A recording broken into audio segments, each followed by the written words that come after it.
morning, world. Good morning, Kwara. Good morning, Ilorin. It's a beautiful, beautiful Thursday morning here in Ilorin, Kwara State. Even though we are still expecting the heat. How's the heat over there, wherever you are in the country or around the world? How's the weather? And how's the fasting going? Both the Muslims and the Christians are all fasting in this month. Today is the 13th of March, 2025, same thing as Ramadan 13, 1446 CA. So, hope it's going well. Allah is going to accept all of our fast as an act of ibadah. Welcome to today's episode of Newspaper Review on Emirate Radio. The Newspaper Review is where we bring you all the dailies from our newspaper across the world. So stay with us and enjoy this beautiful, beautiful Thursday morning newspaper review on Emirate Radio. And I'm still yours, Latifah Ibrahim-Arowona.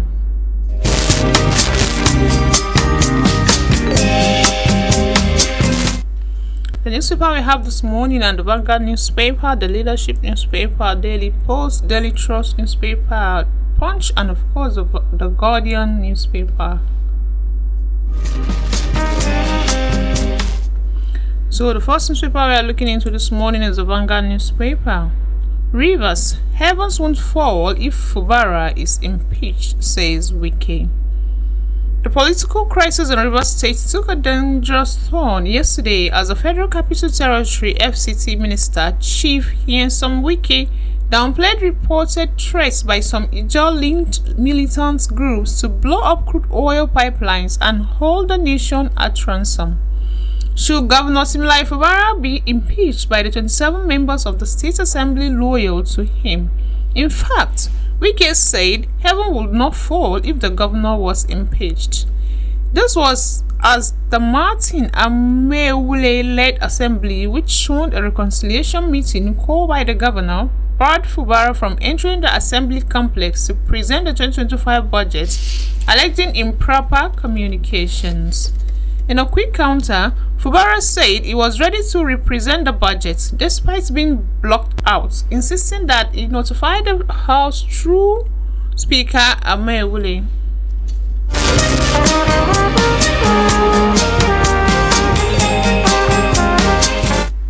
Still at the Vanguard newspaper this morning, Speakership tussle. Let Obasa be, Tinubu tells Lagos lawmakers. Following the crisis that rocks the Lagos State House of Assembly, President Bola Tinubu met with the Speaker of the Assembly, Mr. Mudashiru Obasa, and other aggrieved law members behind closed doors at the Presidential Villa, Abuja, yesterday. At the end of the meeting, the President insisted that Obasa should remain the Speaker with a warning that he should carry his colleagues along. It was further gathered that the President directed Obasa to withdraw the court case. After the peace parley, Obasa declined to talk to the State House correspondent who had waited to get the outcome of the parley, which was held behind closed doors. Mr. Obasa had arrived at about 2:50 p.m. and was led separately to the President's office, while his colleagues arrived earlier in two coaster buses that were driven through the forecourt route for the meeting. Although the agenda was not made public to journalists at the time of filing this report, sources hinted that the meeting was in connection with the recent leadership crisis in the House of Assembly.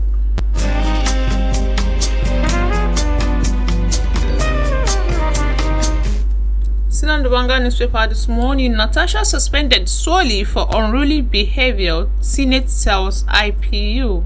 The Nigerian Senate has replied to Senator Natasha Akpoti-Uduaghan's complaint to the United Nations Inter-Parliamentary Union (IPU) through a letter by the Senate leader, Senator Opeyemi Bamidele. Reports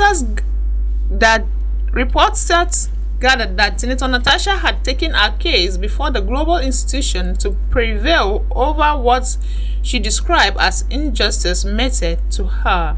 But reacting through a letter by the Senate, which was read by the chairperson of the House of Representatives Committee on Women Affairs and Social Development, Honorable Kafilat Ogbara, who is attending the event in an official capacity representing Nigeria.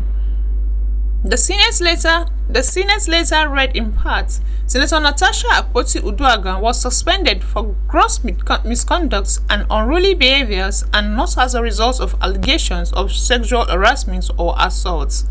The authority of the States of the Federal Republic of Nigeria firmly refused the deliberate misinformation and false narrative being circulated by certain media organizations regarding the 6-month suspension of Senator Natasha Akpoti-Uduaghan.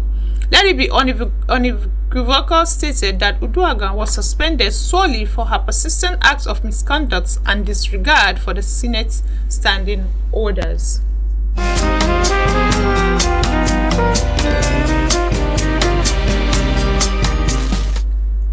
On the leadership newspaper this morning, 28 suspected thugs arrested as task force enforces ban on Tashe in Kano.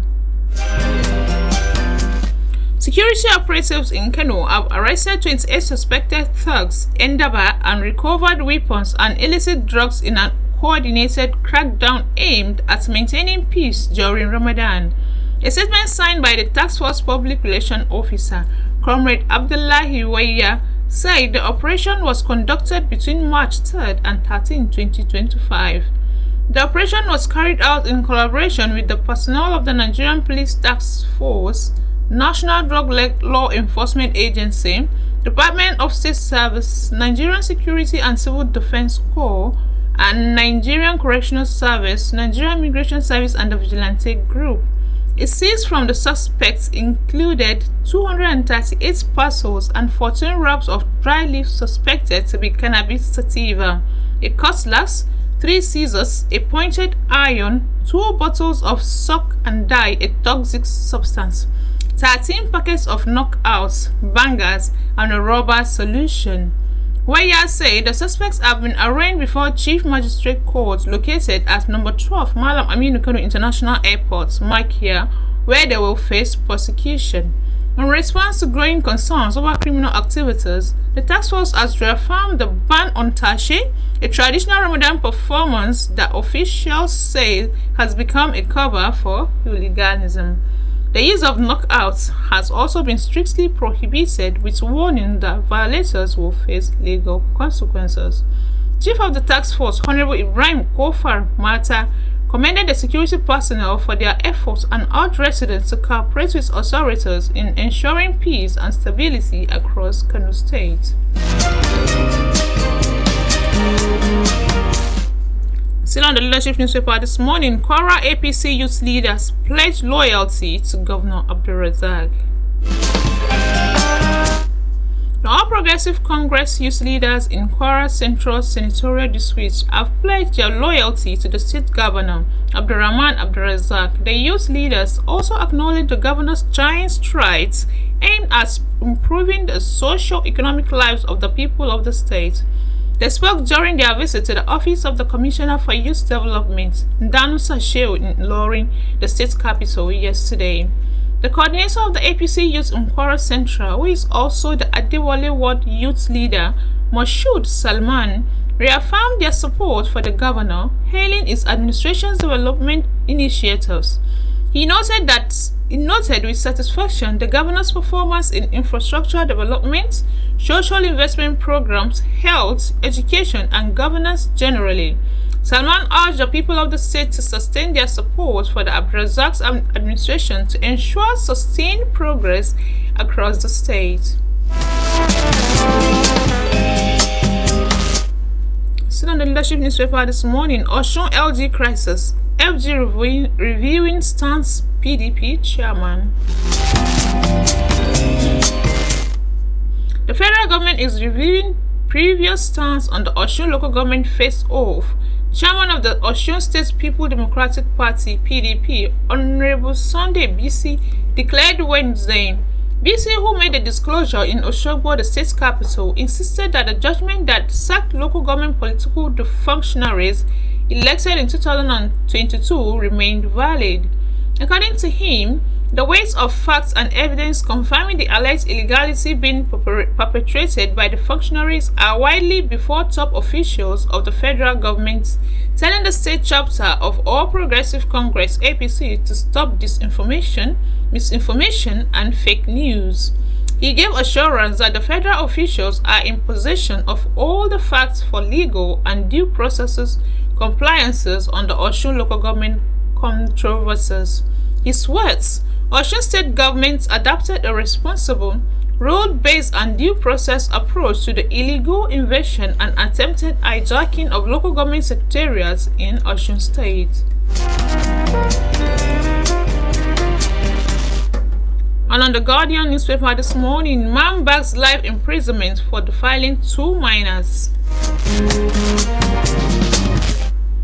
Justice Rahman Oshodi of a Special Offences and Domestic Violence Court, Ikeja, has sentenced Elistan Kumagbo to life imprisonment for defiling 2 sisters. The sisters are aged 8 and 4 years. The judge held that the prosecution had proven the case of defilement and sexual assault by perpetration beyond reasonable doubt. The prosecution has stated that the convicts committed the offense on February 6, 2021 at number 34, Olowolagba Street, Yaba, Lagos. He was arraigned on May 4, 2022, and he pleaded not guilty to the charge bordering on defilement. However, while delivering judgment yesterday, Justice Oshodi found him guilty as charged. The judge held that the 2 sisters, who are survivors, gave detailed and corroborating evidence on the matter. The convict's oral confession to the father, confessional statements at the police station during investigation and medical reports confirmed sexual abuse.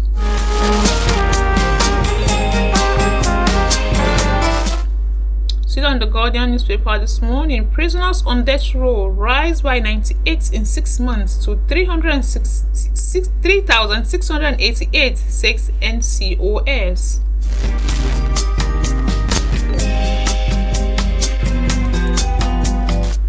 The Nigerian Correctional Service, NCOS, yesterday disclosed that the number of prisoners on death row had risen from 3,590 in September 2024 to 3,688 in March 2025, representing 2.73% increase or 98 prisoners within 6 months.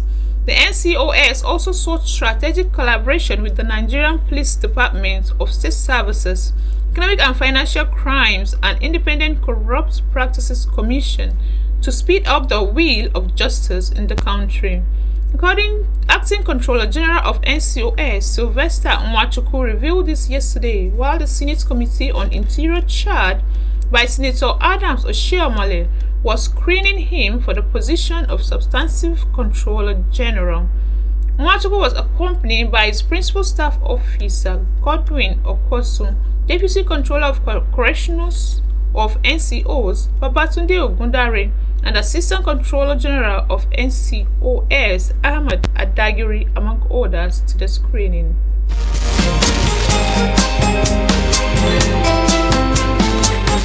Still on the Guardian newspaper this morning, Kwara government commences free C-section across 5 healthcare facilities. The Kwara State government has commenced free cesarean section C-section operation for pregnant mothers with complications across 5 healthcare facilities in the state.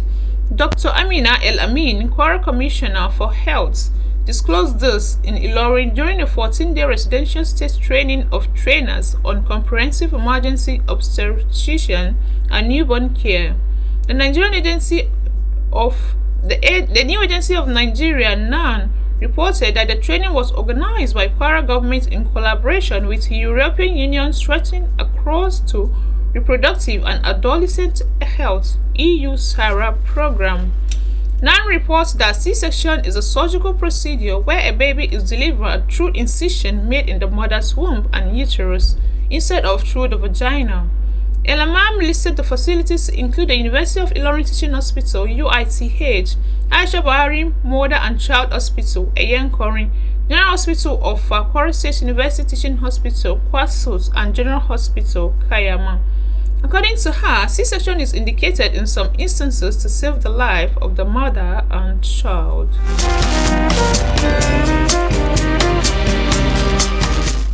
Still Still on the Guardian newspaper this morning, FCT sex workers lose fundamental rights suit to FG.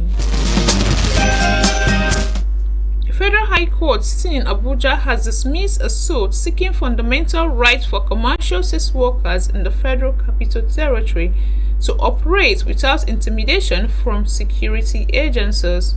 It's held that the prostitutes have no legal rights to enjoy under any known law or the Constitution of the Federal Republic of Nigeria. In a judgment delivered yesterday, Justice James Kolawole Omotosho ruled that the commercial sex workers were even liable to be arrested and prosecuted for a jail term of 2 years under the criminal law known as Penal Code.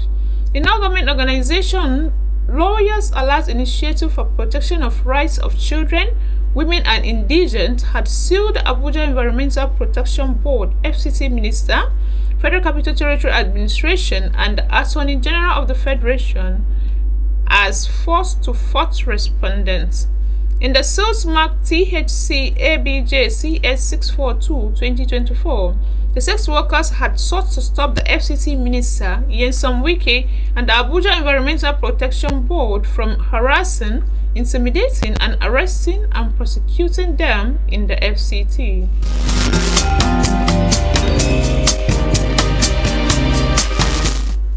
And on the Punch newspaper this morning, APC kicks as Adeleke sends new LG chairman's names to federal government. The Osun State chapter of the All Progressive Congress and the People's Democratic Party have engaged in a heated exchange over the state government's recent introduction of the local government chairmen and councillors to the federal government. The controversies erupted after letters signed by the secretary to the Osun State government, Teslim Gbalaye, were sent to key federal officials, including Attorney General of the Federation, Latifah Ibrahim-Arowona, the Accountant General of the Federation, Shamsuddin Babatunde Ogunjimi, and the Central Bank Governor, Yemi Cardoso. The letters formally introduced the local government executives from the state's 30 councils. However, the APC, in a statement by its Director of Media, Kola Olabisi, condemned the above, describing those listed in the letters as impersonators and insisting that no legitimate election had been conducted to produce them.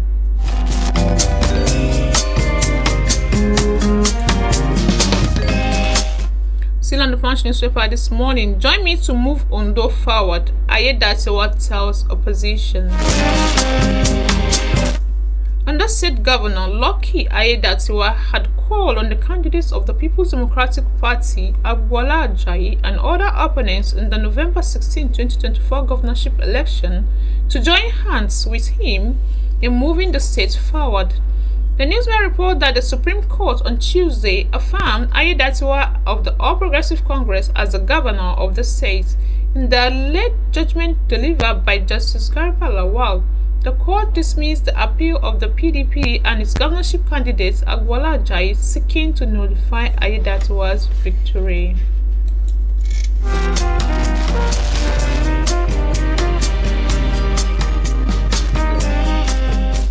Still on the Punch newspaper this morning, tanker explosion, Lagos vows stronger safety measures.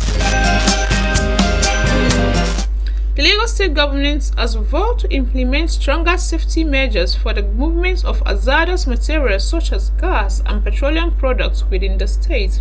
The Commissioner for Transportation, Oluwasegun Osiyemi, said this in a statement on Wednesday in Lagos. Osiyemi was reacting to the gas tanker explosion that occurred on Otedola Bridge on Tuesday.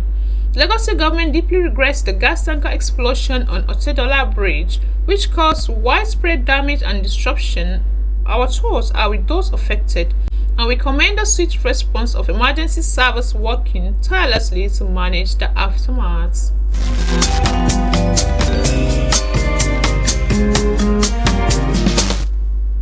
And on Daily Trust newspaper this morning, we will defend Governor Fubara Ijo groups. More groups are voicing out their anger over the alleged plans to use the Rivers State House of Assembly to remove Governor Similaye Fubara.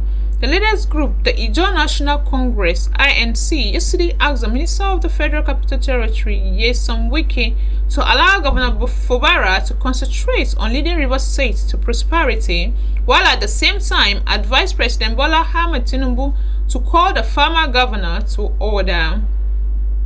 Speaking on Wednesday with the news night on Arise Television, the president of INC, Professor Benjamin Okaba, said something urgent must be done by the federal government to avert disasters.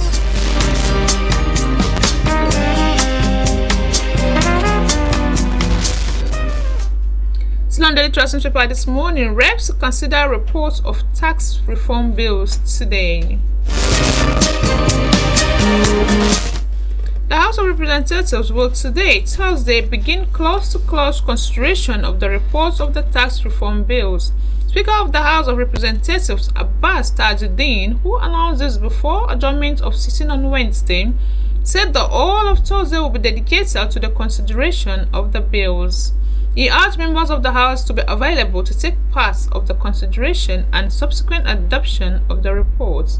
Newsmen gathered that the chairman of the House of Committee on Finance, Rep. James Abiodun Faleke, had on Tuesday presented the reports of the consolidated tax reform bills to the House at the resumption of plenary.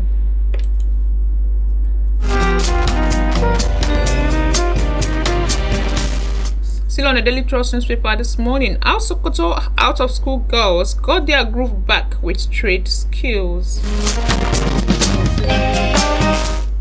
A 16-year-old Hajara aspires to go to school and become a successful doctor that will bring light to her family, community, and society at large, but her dreams of becoming a doctor are far-fetched as she is out of school.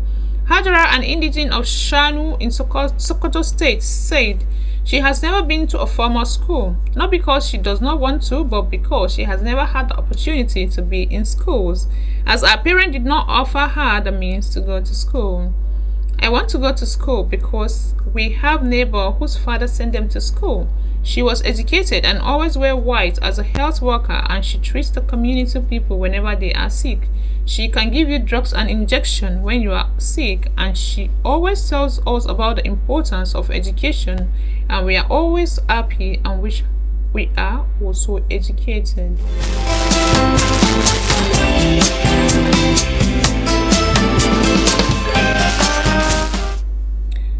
And on the Daily Post newspaper this morning, Lagos Calabar Highway Project wasteful, Obasanjo slams Tinubu's government. Former Nigerian President Olusegun Obasanjo has condemned the Lagos Calabar Highway project by President Bola Ahmed Tinubu's government. According to the ex-president, the project, which will cost 15.6 trillion naira when completed, is wasteful and corrupt. He also described the building of the vice president's official residence at 21 billion naira as wasteful. The Nigerian ex-leader disclosed this in Chapter 6 of his new book, Nigeria, Past and Future, noting that Nigerian leaders came to power mainly to steal and enrich themselves. And lastly, on today's newspaper review on Emirate Radio, another Miyetti Allah vigilante member assassinated in Kwara. Another member of the Miyetti Allah Cattle Breeders Association of Nigeria, Kwara State Chapter, identified as Dabe, has been assassinated by unknown assailants. Dabe, a vigilante member, was allegedly assassinated by unknown gunmen on Tuesday night at Gambi Town in Ilorin-Jeba Highway, Moro local government area of Kwara State. He was the second victim of assassins' bullets in 2 weeks. An insider in the association informed Daily Post on Wednesday in Ilorin. Recall that the chairman of the Cattle Breeders Association, Idris Abubakar, was shot dead last Saturday at the front of his residence at Okiosi in Okioyi Town, Ilorin East local government area of the state, by unknown gunmen at about 10 p.m.